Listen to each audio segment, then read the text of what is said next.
Tired of the ups and downs of stuttering, a few good days and then splat, back to square one? Have you finally had enough? Then change it permanently. Do what I did. Relearn to speak. I threw away my previous way of talking and relearned how to speak. I came upon the idea accidentally.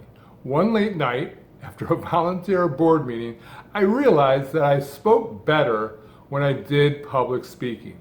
So I had this crazy idea that changed my life forever. Why don't I just public speak all the time? And so I did. And I began to see some real improvement. Encouraged, I began watching how TV broadcasters speak, and I started to mimic them. From broadcasters, I picked up two strategies. One, to emphasize words, and two, to phrase strategically. But I was still having trouble at the start of sentences. That's when I thought of singing. I never stutter when I sing, and I bet you don't either. Why is that? I think it's the breathing. We take a deep breath and sing on the exhale. Well, why don't I breathe like that when I talk? Now I had my strategy.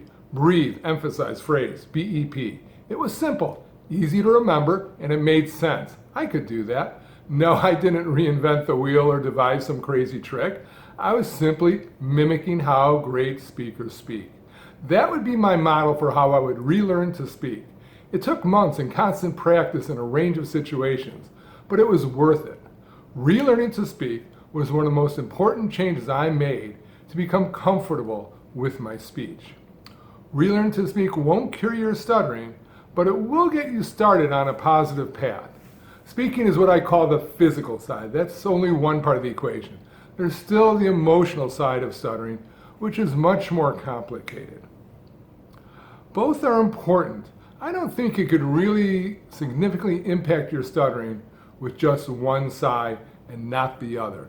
You've got to do both.